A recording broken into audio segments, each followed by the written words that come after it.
So we're now on to the third week, and we're into section 9, dealing with this section of Genesis. And this evening we go down to the end of chapter 19 in our 3 sections, and we're talking about we're really getting into the story of Abraham now. So we'll move on with this story of Abraham, and Sean will pick this up, and then we'll be talking about the covenants and things like this. So let me give you a fairly high level view and a bit of a review of what we chatted about a couple of weeks ago. You may remember I mentioned that Genesis has got 50 chapters with 2 broad sections, and first part dealing with creation, and the second part be dealing with the story of Abraham and his descendants, covering about 400 years, and that creation is mentioned something like 200 times in the Bible, and Abraham is mentioned a huge number of times, more than 100 times, and his descendants are mentioned thousands of times throughout the biblical record. And the reason for this is that God's purpose in creation had been almost lost before and after the flood, and through Abraham and his selected, now there's an emphasis on this word, selected descendants, God's purpose moved forward so that it was never again going to be lost. So what is significant about Abraham? Well, let's fill in a little bit of background and a review of what we've talked about. In the beginning, there was paradise when Adam and Eve was created, and it was a very good world. And the human race was really created to live in this paradise. But what happened is that sin came along and really sort of spoilt this this picture that we've got there at the beginning of Genesis, and creation was cursed with death as the final result. Well, God's plan to resolve this problem of the curse and death was implemented, and the plan is called redemption, and that's a word we've used several times already this evening. Peter used it. And this word redemption is really quite interesting because it's a noun that's based on the verb salvage. And to salvage something means to save it from destruction, save it from being totally destroyed. And we use this term in a different way. Today we call it recycling. So instead of things going just into the landfill, we take a product that can be recycled and reused, and we put it in the blue box, and it's duly collected and reprocessed. And naturally speaking, as a result of the curse, people will die and remain dead. It'll be a perpetual sleep for them. But what God has done in his plan is to provide a way for people to be, in quotation marks, recycled. In other words, to be saved from perpetual death. And this process is what is called salvation. It is a very common biblical word. So just picking up on this then, continuing from those 4 points we had earlier on, the plan that God had to resolve the problems relating to the curse and resolve it is really called a message. It's a message to all people, and it had to be preserved for all generations for, well, thousands of years. But as we've already observed, the message was almost lost in the violence before the flood, at a time when very few people walked with God. And Sean last week spoke about Enoch, and we talked about Noah, 2 very good people, but they were a fraction of the number of people we thought that might possibly have been alive at that time. We're talking possibly maybe between 1 and 2 billion people at the time of the flood. Very, very few people were actually saved as a result of this. And what happened after the flood was that this same message was almost lost, because you have the Tower of Babel with the rebellion saying, well, we're not going to be scattered all over the world. We're going to stay together. We're going to build a tower.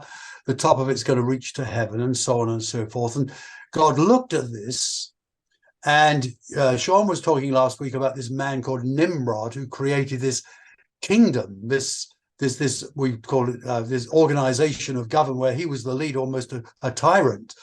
And this was really out and out rebellion against God. And as a result of this, God came down, and we have the creation of languages, and people are scattered all over the world. So the question was, what could be done to preserve this message of God's plan for all time.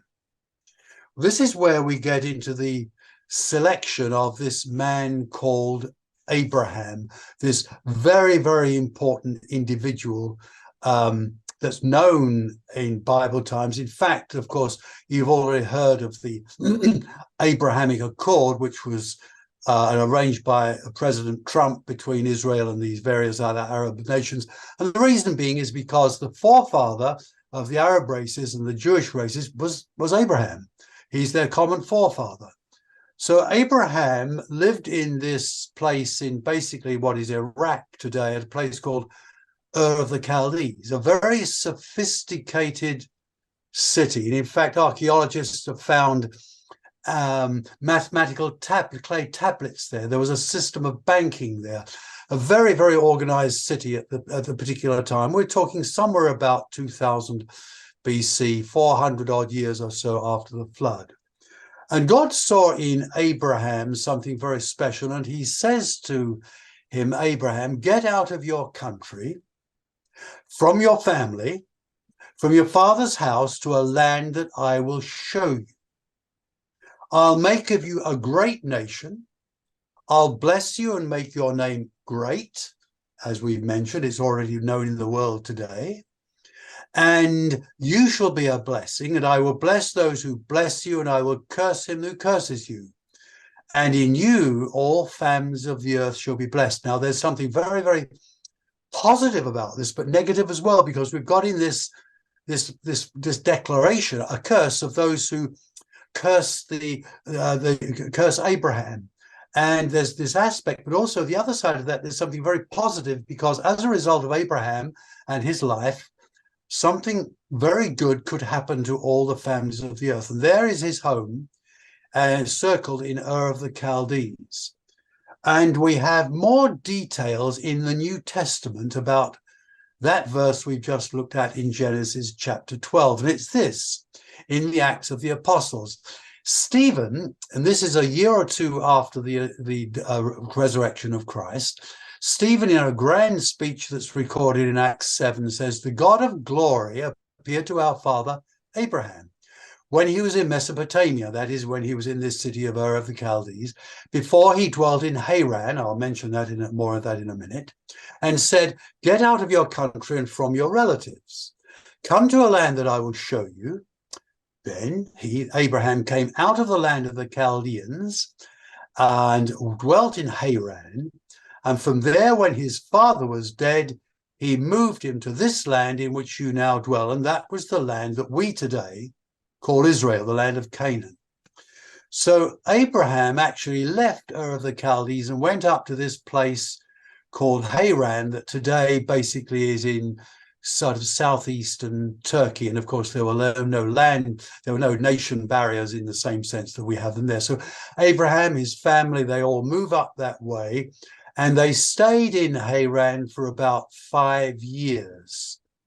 And the record tells us that the days of Terah, and Terah was Abraham's father, he lived 205 years and he died in Haran. So you get the picture that Abraham and all his family, they all moved up there, and perhaps Terah was an old man and really couldn't travel any further, but they stayed there for a few years. And then when Terah died, they then moved on, because when he was dead, Abraham took Sarah, his wife, and Lot, his brother's son. Now, make a note of that, because we're going to come back to that a little later on.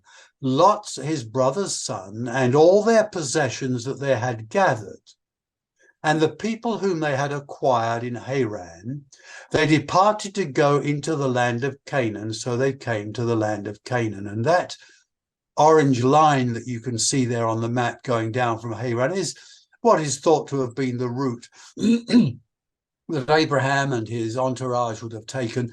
And as you can see in that verse in Genesis 12, they seem to have acquired a lot of possessions when they were in Haran: people, animals, cattle, goods, and camels, and things like that, because that was the measure of a person's wealth at that particular time.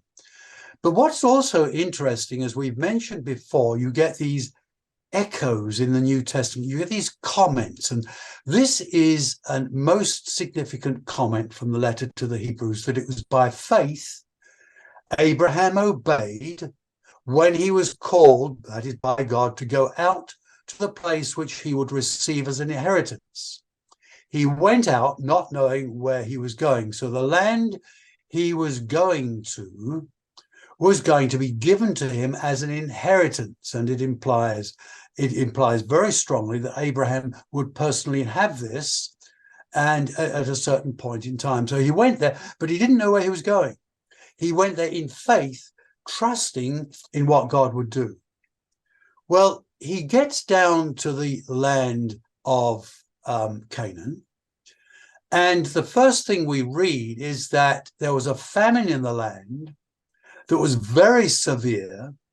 So Abraham and all his family and the entourage, they all go down to the land of Egypt because it was a land where there was plenty of food at that particular time. But what we need to note is that the visit to Egypt is significant in the development of Abraham's life and God's promises, and we'll be coming back to this. So you get the picture in your mind's eye. He's gone to Canaan.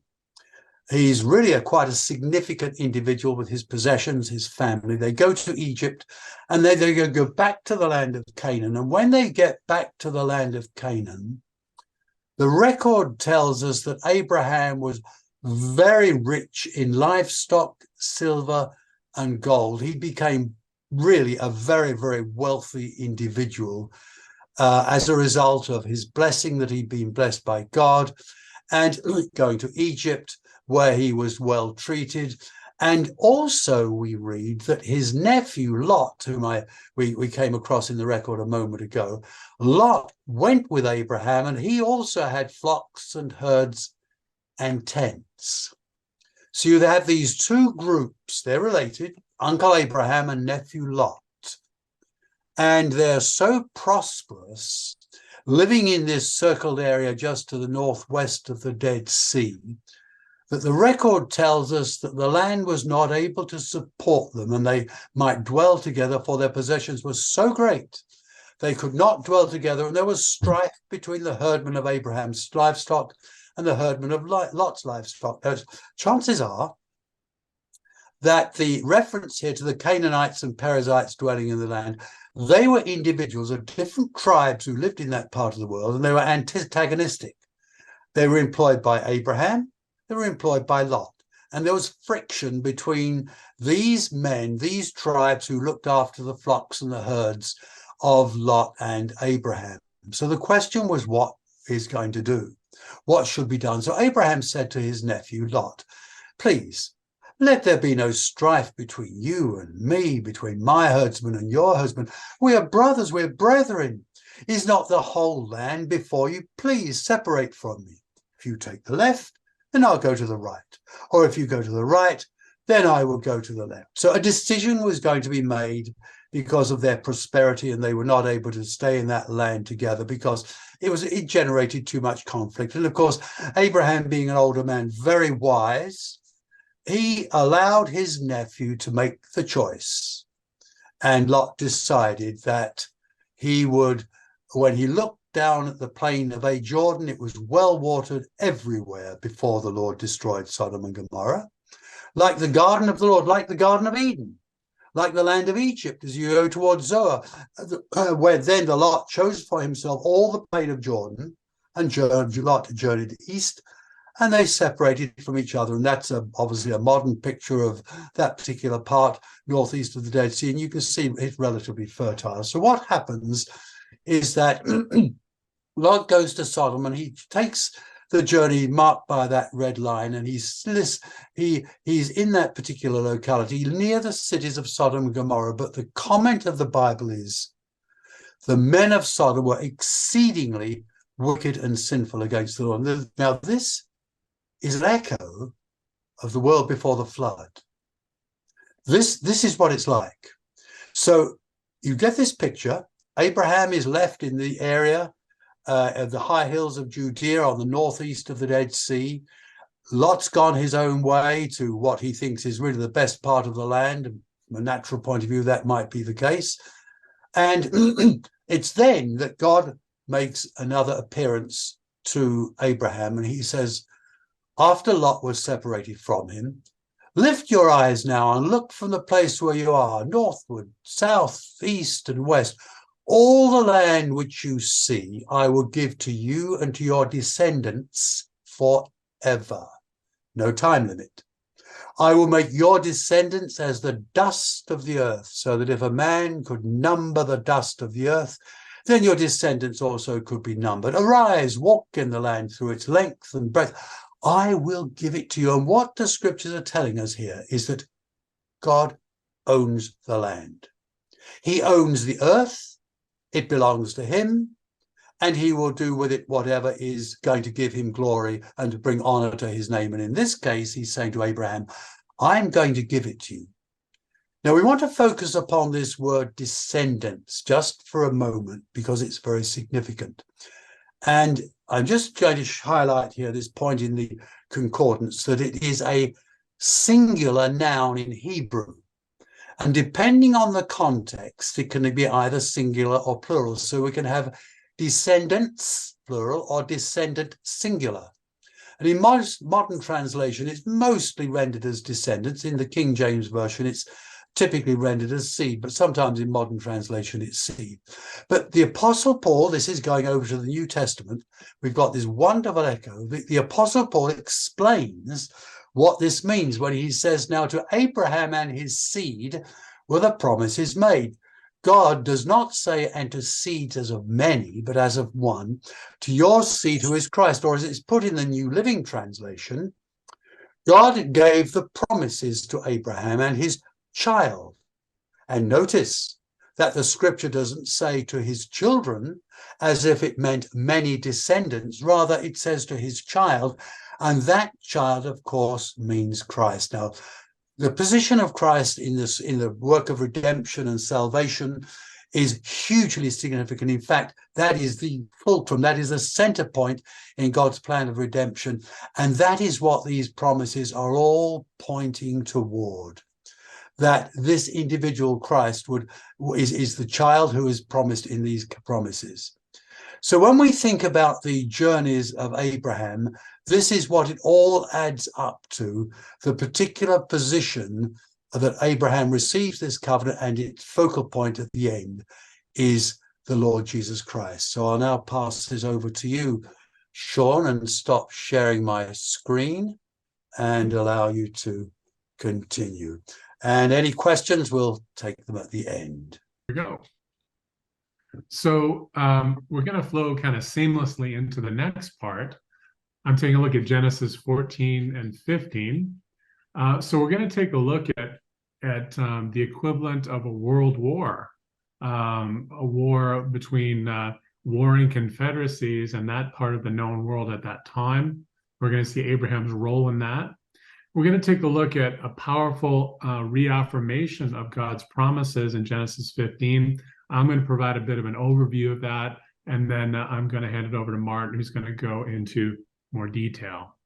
So let's take a look at Genesis 14.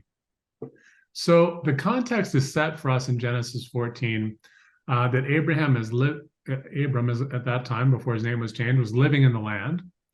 And there was a powerful confederacy who were in the east, back where Abram was from, extending from that area up into Babylon. And these were a very, very powerful confederacy of city-states.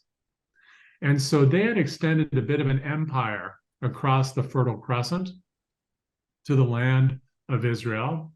And they had subjugated the land of Israel at that time, Canaan, and they had subjugated 4 kings in particular. So it was the battle of 5 kings against 4 kings, and the empire was really represented by the 5 kings. So we'll see how Lot and Abram are caught up in this. So here's one historian's take on how the various powers were at play at that part of the world in that time. So we would understand that at that time, people known to be the Hittites were becoming a power. But the folks that we're really concerned with are in the lower right-hand side of the screen.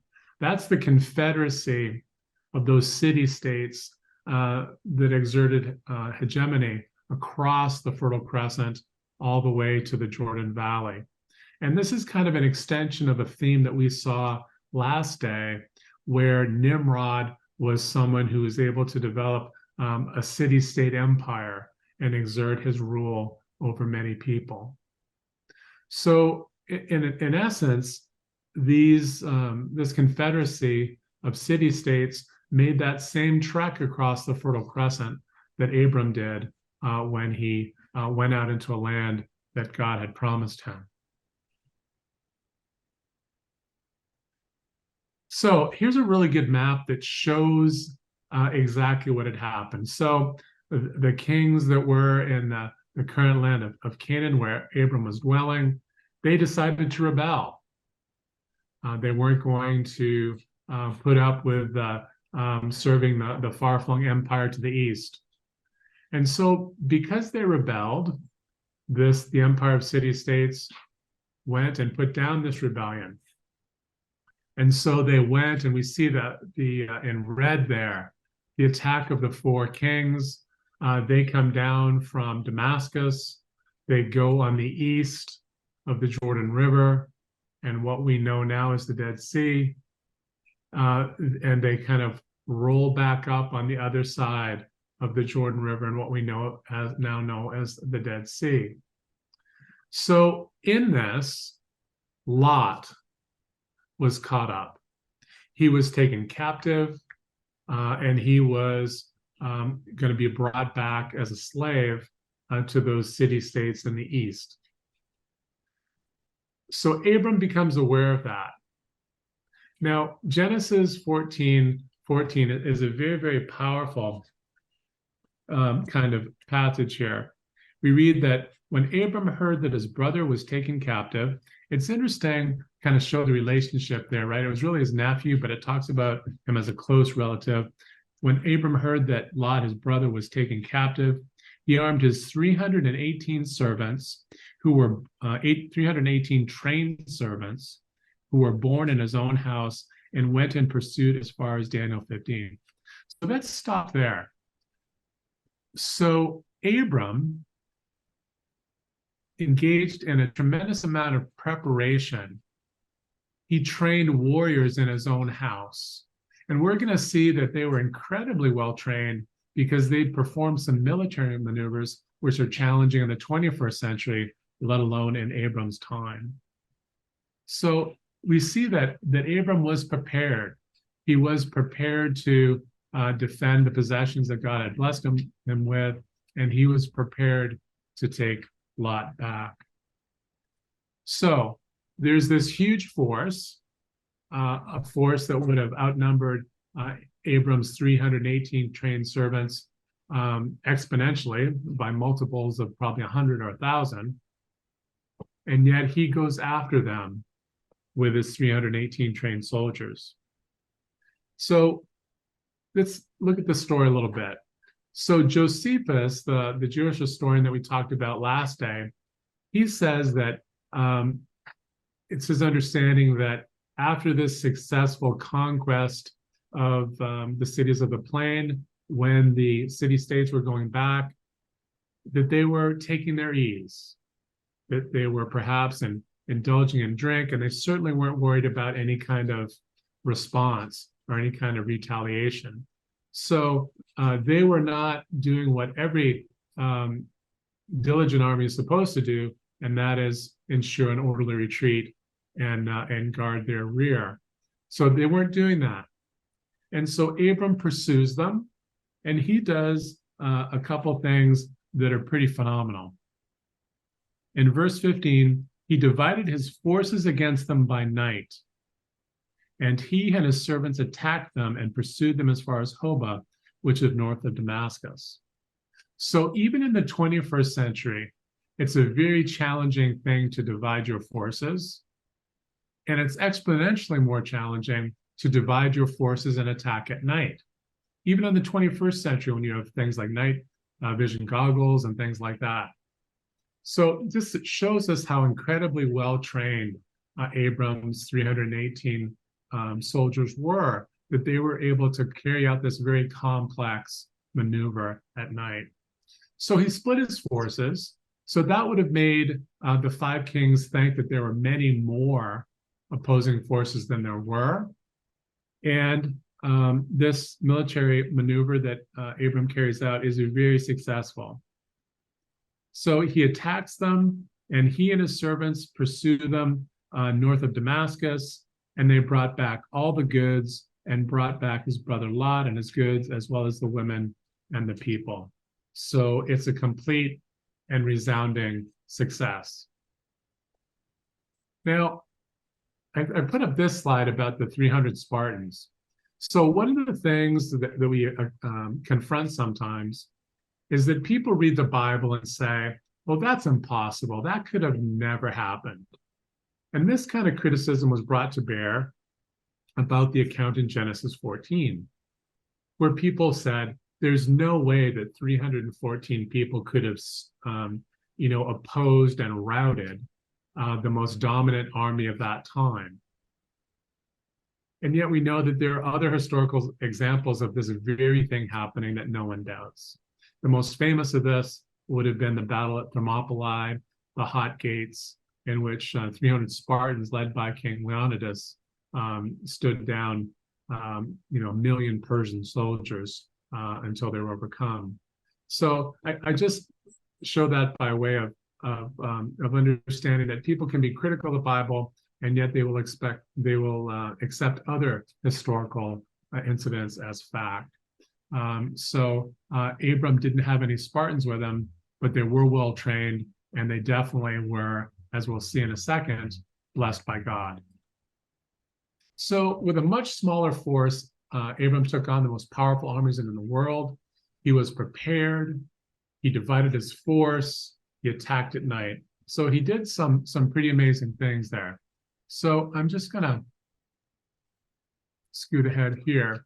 So this is really important, because what is revealed for us in Genesis 14 is that Abraham had the most powerful and effective force in that part of the world. And he could have easily used that force to take the land which God had promised him. But he didn't do that. We read in Hebrews 11 that by faith obeyed, and he waited for God to give his seed the inheritance of the land. In verse 9 of Hebrews 11, by faith he dwelt in the land of promise as in a foreign country, dwelling in tents with Isaac and Jacob, the heirs with him of the same promise, for he waited for the city which has foundations, whose builder and maker is God. So it's a testament to his faith that despite the military force that he had accumulated, he waited for God to fulfill his promise in God's time. So as he's returning, he meets this really important figure in Scripture, this guy named Melchizedek. So he's returning, and he meets Melchizedek. So Melchizedek is the king of Salem, literally means king of peace. And most historians think that Salem is the city that became Jerusalem. We know that he's the priest of the Most High God, and we know that he brought out bread and wine when he met Abraham.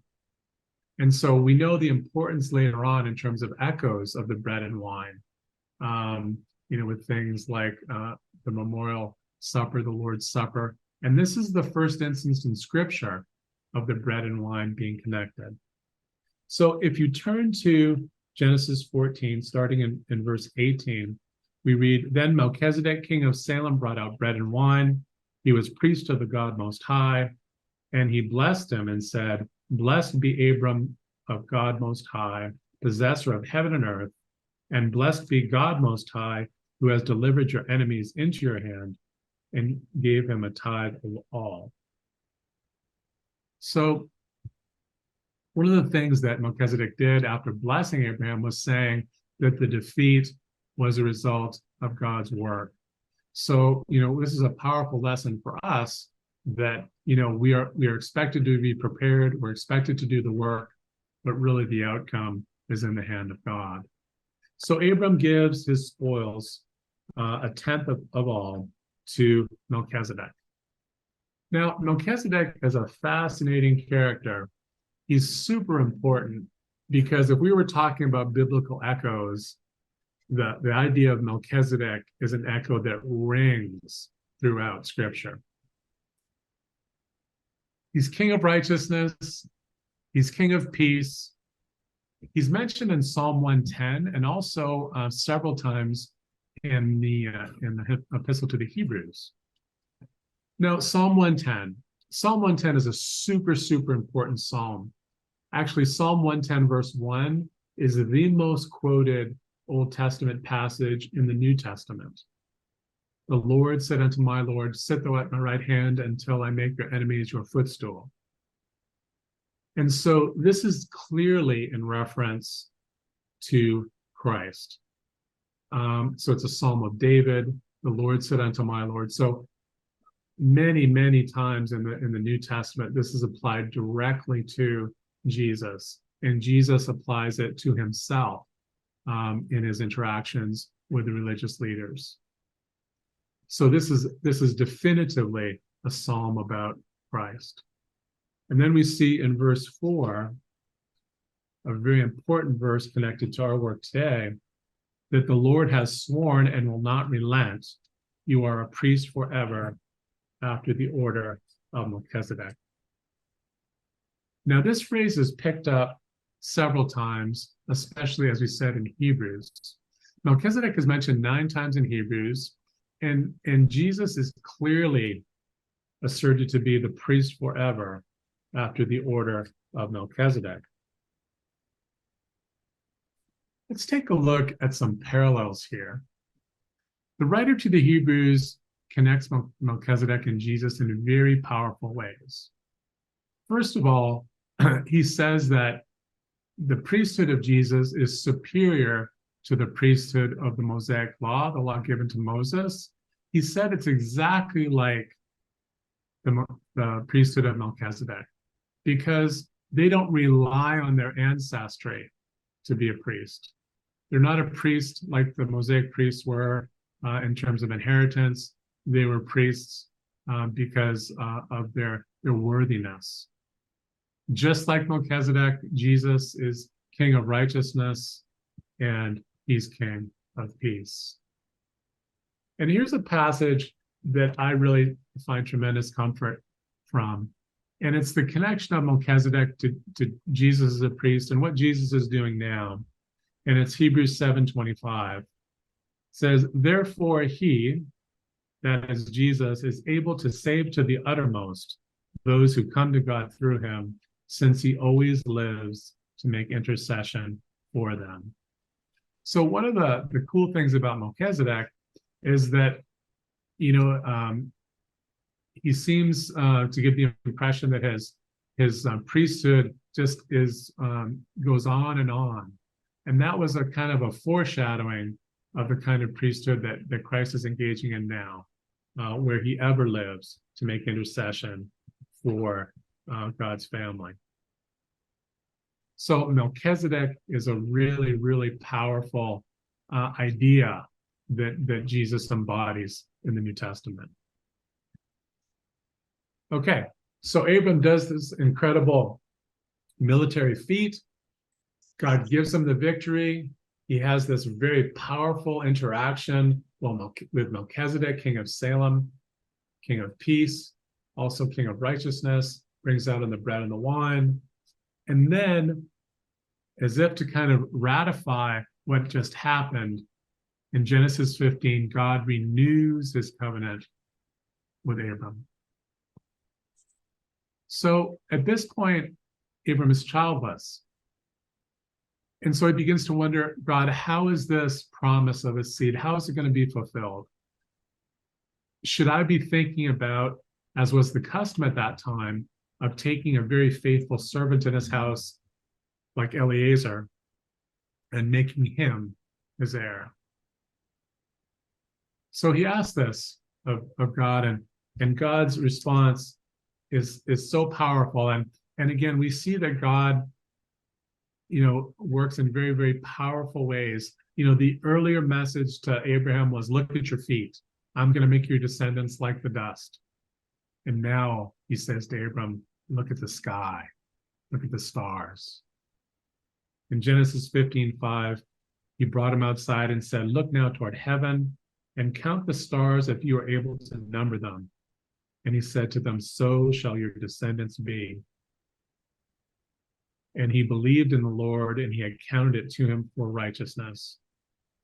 And this belief is actually quoted over and over again in the New Testament to give a testimony to Abraham's great faith.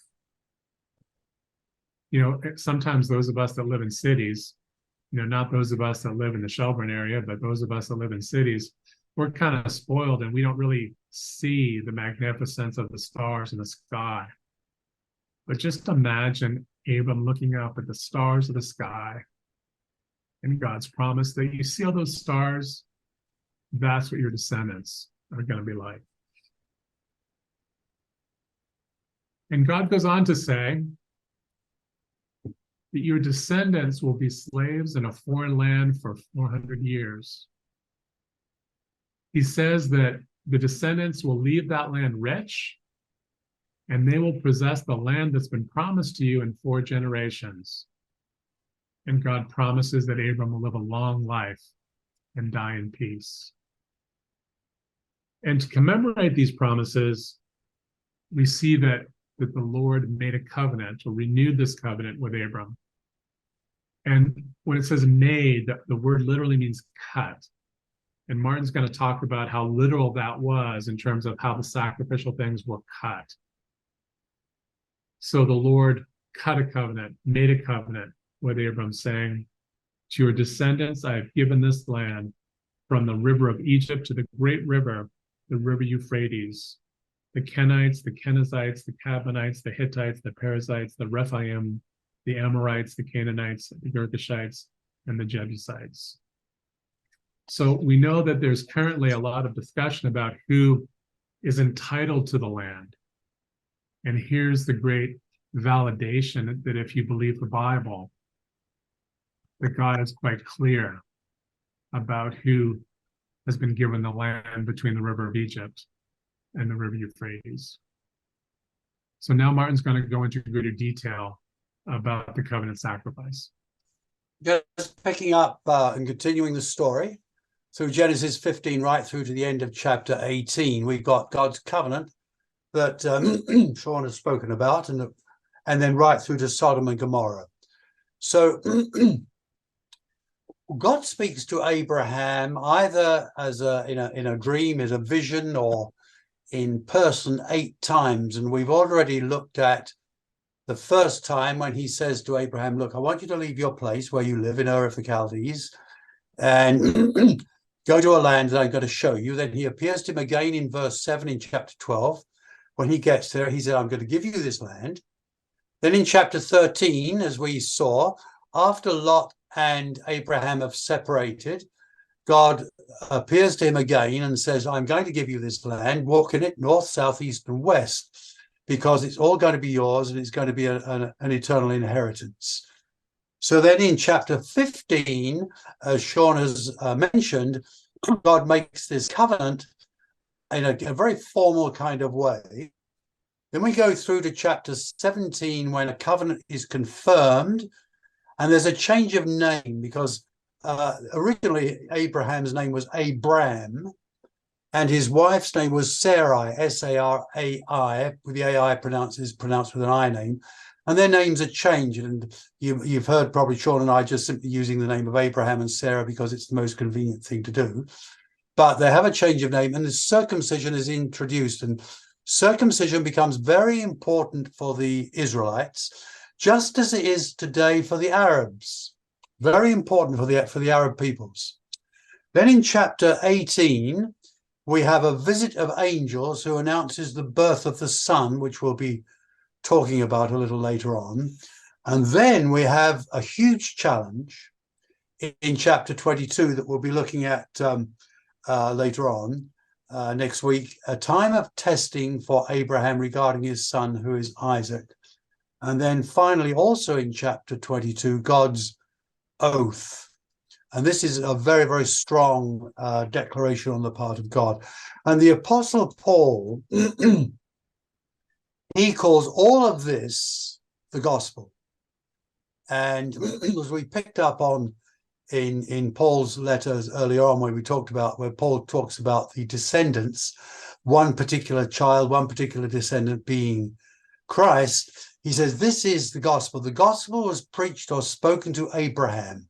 That's how he's described. Now, one of the things it's good for us to appreciate is our relationship to these promises. All these promises have been recorded in the Bible, and there is abundance of evidence that we can trust the Bible as an accurate record of God's message to the human race, and that these promises are part of the process of redemption or salvation that we spoke about a little earlier on, and that they are the foundation of hope in the New Testament. Now, this word hope becomes very, very significant. And when you think about hope in the world today, we don't have to think too hard to realize that for generation after generation, there's been hope in what the politicians would achieve. When the Berlin Wall came down, President Bush, H.W. Bush Sr., spoke out a new world order in which there was going to be peace and prosperity and so on. And we realize it hasn't happened. And today, the pundits will tell us that we're now close to the fatal stroke of midnight when everything collapses than we've ever been in the past. But it's hope that we have been given here, and it's hope that we need to focus upon. So what we need to appreciate is how the things develop. And this is how God speaks to Abraham in chapter 15, as Sean has introduced us to, that after these things, the word of the Lord came to Abram. Don't be afraid, I'm your shield, your great reward. Abraham says, what will you give me? I'm childless. And as Sean pointed out, Eliezer was prominent in the house of Abraham as being his head steward. And his being head steward, it was customary for a childless man to make his head steward the heir of his own estate. That was very, very common at the time. But God said, no, you are going to have a son who will be your heir, and Abram would have many direct descendants. And as Sean has pointed out, he took us to this picture of Abraham going out and looking at the stars, and he looks and he says, this is how many descendants you will have. Abraham believed the Lord, and the Lord counted to him is righteous because of his faith. That's very interesting. Sean pointed out very interestingly that, first of all, Abraham is told to look down at the ground in dust. Now, if we look at the dust, we really don't get a sense of being awestruck. But if we go out on a cloudless night when there's no natural lights, and maybe we're living out in the country in Shelburne, we see a multitude of stars, and that's awe-inspiring. That would have been Abraham's experience when he looked at these stars, thousands and thousands of stars, and he believed God. And at this time, he was about 80 years of age, and his wife was 70, and there would seem to be no natural evidence that this was going to happen. So Abraham says, well, look, how do I know? Well, what can you tell me that's going to give me this assurance? And God makes a formal covenant in the typical way that was done at the time. And as Sean indicated a moment ago, there were animals involved, a heifer of 3 years old, a female goat of 3 years old, and a 3-year-old ram, and a turtle dove, a pigeon, and the animals were cut in half with a space between each half, as depicted in this diagram, but the birds were not cut. And it would have been probably the day after, or very soon after, Abraham looked at the stars, that these animals were cut and laid out on the ground during the day. And then during the day, Abraham sort of protected these parts of the animal from the birds, the vultures coming down to devour them, which of course naturally they would do. And at night time, Abraham had a terrifying sleep, almost you're almost getting a sense of death. And God spoke to him most effectively when he swore an oath. Now, this is very significant because people take oaths today in a court of law, and it's quite evident that having sworn to tell the truth and the whole truth, they don't tell the truth. Why? Because it's not in their interest to be honest. But when God swears with an oath, the thing to realize is that he cannot lie. He is a God of total truth. And it's going over to the New Testament, this magnificent letter to the Hebrews that Sean has quoted from already. When God made a promise to Abraham, because he could swear by no greater, he swore by himself. In contrast to today, when somebody goes into a court of law, they take a Bible or a holy book and they swear by that book that they're going to tell the truth. Why? Because the book is deemed to be greater than themselves. In this case, God is supreme. There is no one greater than the Creator. So he's swearing by himself with an oath. And what he is telling Abraham, what I'm telling you, is going to be fulfilled. And Abraham believed God even when all the natural evidence was against it. So Abraham is childless. But there's a human solution. And sometimes, as we'll find out, human solutions aren't the answer. Abraham's wife has an answer to this problem. And the answer was that she has an Egyptian handmaid named Hagar. Now, you remember in the previous session, I mentioned that Abraham went down into Egypt, and I said a significant event took place as a result of that. And I'll suggest to you that this woman, Hagar, who was a handmaid to Sarah, was given to Sarah at that time, and she became part of the enlarged family of Abraham and Sarah.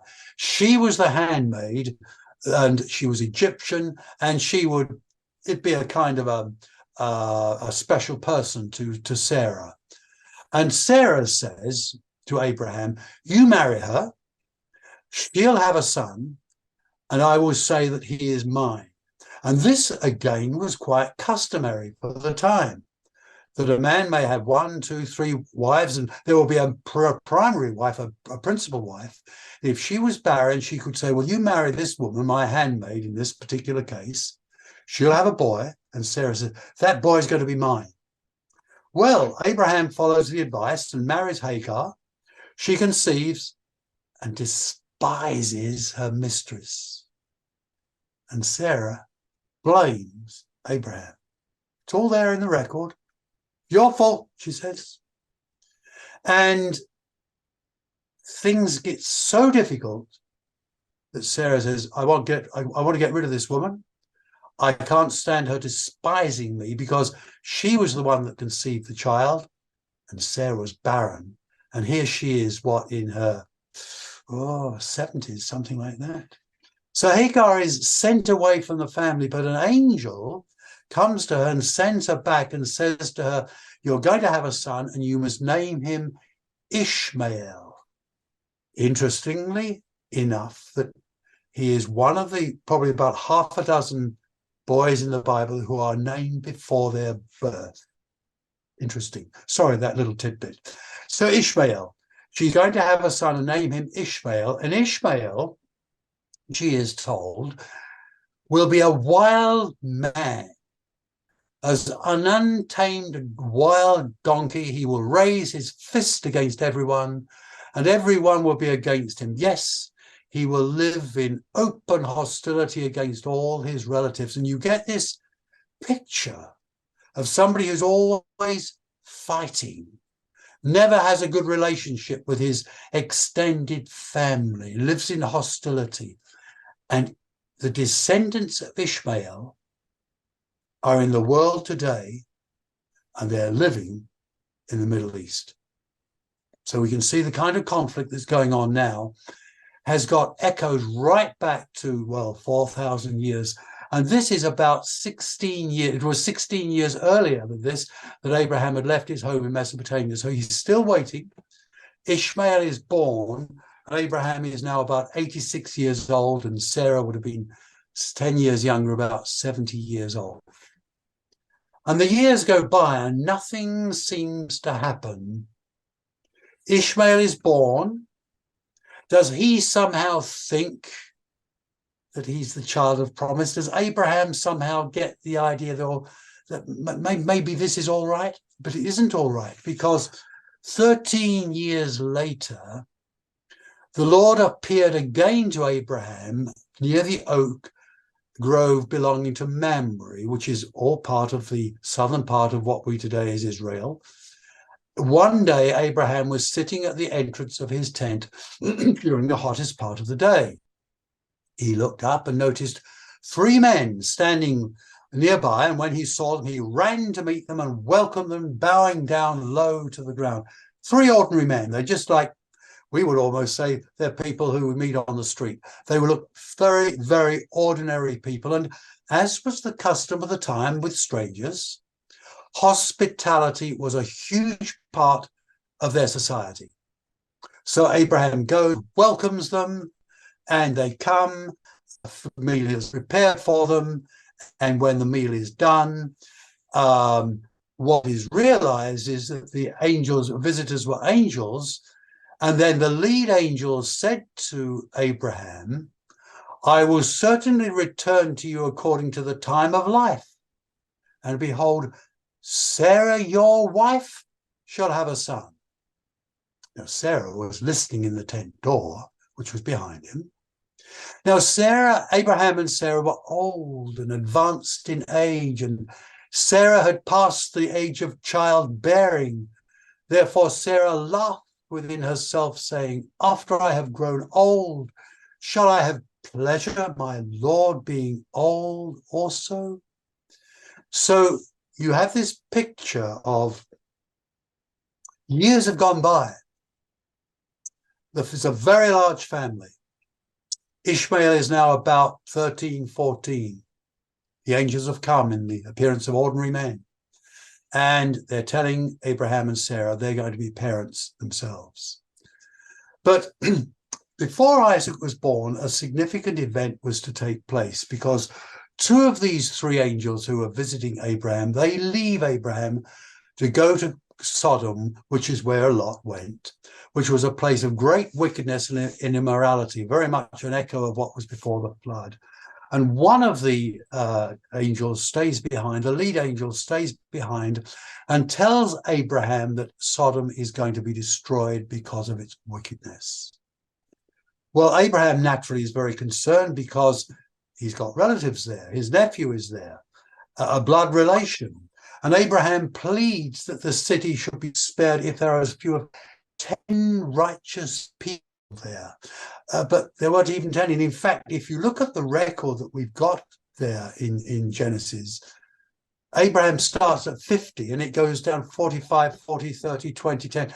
And every time the angel says, yes, all right, I'll spare it if there's 50 there or 20 there, or even 10 if they're going to be there. But there weren't even 10. And so you have this picture that Lot had gone to Sodom, and because of the blessing of prosperity that Abraham and Lot had to separate. And Lot chose the plain of Sodom because it was good agricultural land. He followed that red line in the area of Sodom and Gomorrah. But the record tells us, we've seen, that it was exceedingly wicked and sinful against the Lord. So Lot goes to the plain of Sodom, and with large flocks and herds, and one gets the sense that he moves from living in a tent as a shepherd, as a herdsman, to living in the city, because he's sitting in the gate when the angel and it suggests that he's got some kind of position and authority in the city. That's what it suggests. So when you come to Sodom itself, the two angels come to Sodom in the evening. Lot was sitting in the gate of Sodom, and when Lot saw them, he rose to meet them and bowed himself with his face toward the ground and said, "Here now, my lords, please turn into your servant's house and spend the night and wash your feet." This again is an example of hospitality that was so important to the people. In fact, in the Middle East now, among Bedouin people, hospitality is quite a very important part of their social structure. And then a lot goes on. He says, "Then you may rise early and go on your way." And they said, "No, but we will spend the night in the open square." And it's quite likely that Lot did not realize that these two men were angels. They just looked like ordinary travelers. But Lot said no. He insisted strongly. So they turned into him and entered his house, and he made them a feast and baked unleavened bread, and they ate a meal together. But it didn't just stop there, because the angels had come with a particular purpose. But Abraham had pleaded. Abraham knew there were his relations down in Sodom, but an urgent message was given to Lot when the two angels said to Lot, "Do you have anyone else here, sons-in-law or sons and daughters or anyone else in the city who belongs to you? Get them out of here, because we are going to destroy this place. The outcry of the Lord against his people is so great, he's sent us to destroy it." That's the warning.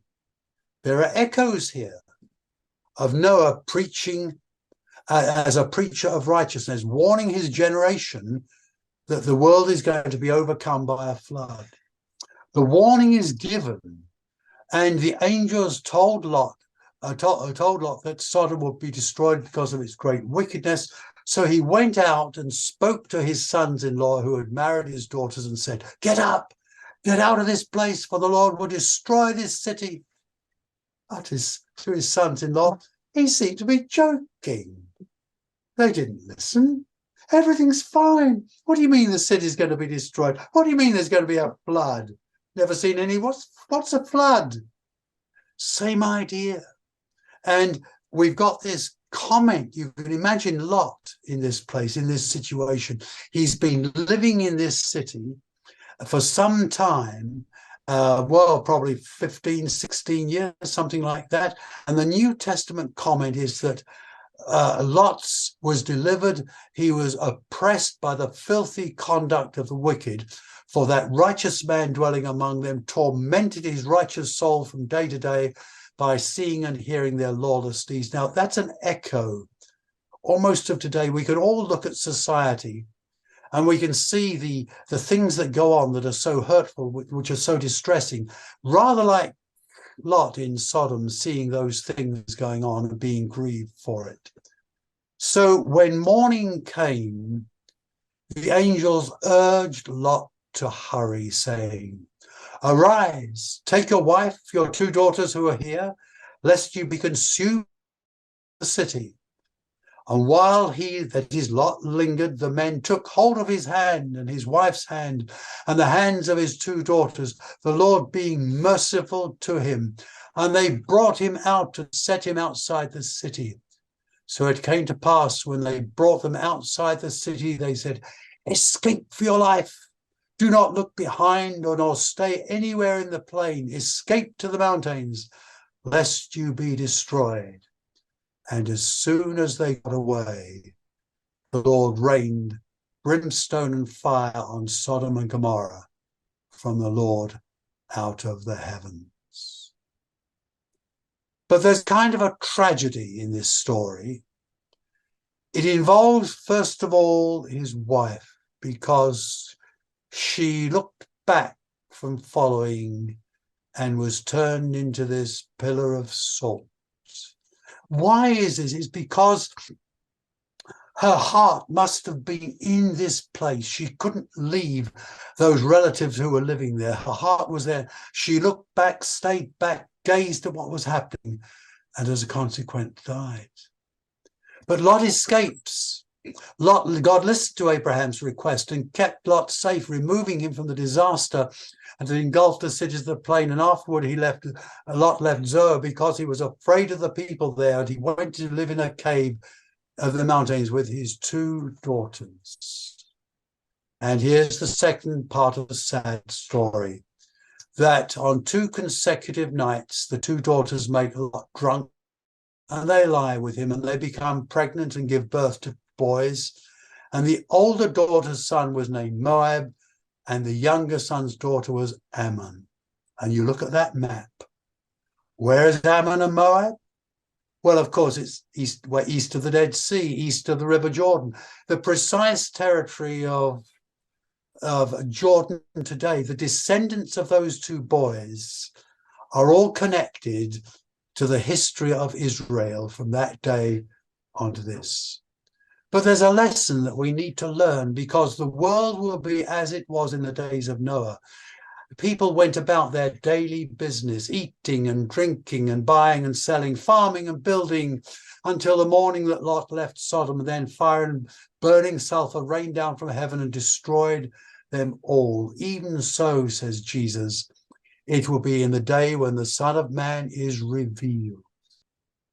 And the tremendous point that is emphasized by Jesus for us is, remember Lot's wife. So where is our heart today? What is the focus of our attention? So we now have time for questions and answers. Over to you, Peter.